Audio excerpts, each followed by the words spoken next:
ઉપલેટાના ડુમિયાણીમાં people's welfare society દ્વારા 75માં ગણતંત્ર દિવસની ઉજવણી કરવામાં આવી। રાજકોટ જિલ્લા ઉપલેટાની ડુમિયાણીમાં VB Manvar people's and welfare society સંસ્થા દ્વારા ઘણા વર્ષોથી અનેક કાર્યક્રમ કરતા હોય છે। તેમજ દર વર્ષે ગણતંત્ર દિને અનેક દેશભક્તિ કાર્યક્રમ કરવામાં આવે, જેથી આ વર્ષના 26મી જાન્યુઆરીના 75માં સ્વતંત્ર દિવસે ધ્વજવંદન સહિતના કાર્યક્રમ રાખવામાં આવ્યા। આ ધ્વજવંદન કાર્યક્રમ સહિત સંસ્થા દ્વારા બીજા ઘણા બધા કાર્યક્રમ કરવામાં આવ્યા, જેમાં શહીદોને શ્રદ્ધાંજલિ, સાહિત્યકારો દ્વારા સાંસ્કૃતિક કાર્યક્રમ, વાલી સંમેલન, મહેમાનોનું સ્વાગત, પરેડ સહિતના સુંદર કાર્યક્રમોનું વિશાળ આયોજન કરવામાં આવ્યું। બ્યુરો રિપોર્ટ વિપુલ ધામેચા, ઉપલેટા।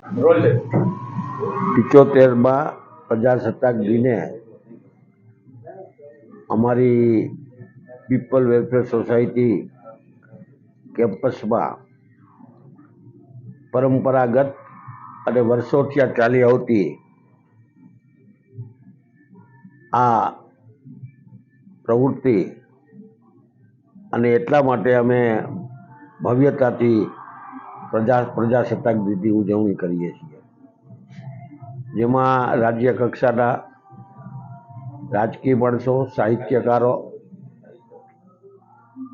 લોકગીતકારો બધા મહેમાનોને બોલાવીએ છીએ અને ભરચક કાર્યક્રમ હોય છે।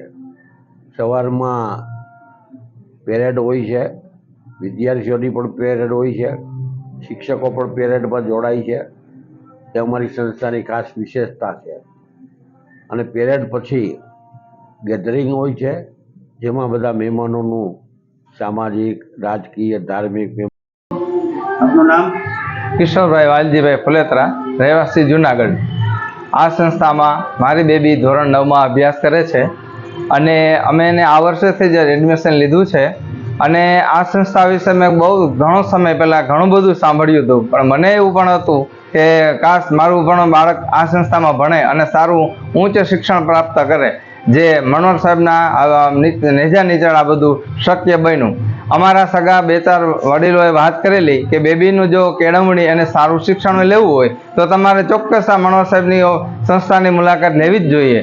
અને હું મારું બેબીનું એડમિશન લીધું એ પહેલાં જ અહીંયા હું આવી અને થોડું ઘણું માર્કિંગ અને થોડું ઘણું માર્ગદર્શન લઈને ગયેલો, જેથી કરી મને એમ થયું કે આપણે જે કંઈ કામો કરીએ છીએ, આપણે જે કંઈ મહેનત કરવી પડે છે એ જ આપણા બાળકોને પાછી એની કરવી ન પડે, એટલે એને શિક્ષણ મેળવવા માટે આ સાહેબના જે કંઈ સાનિધ્ય, એમનું જે કાંઈ વચન છે, એની જે કાંઈ કરવાની થિયરી છે એ ખૂબ જાણી, અનુભવ કરી અને મને બહુ એનો પ્રભાવિત થયો, જેથી કરીને મને એમ થયું કે મારી બેબી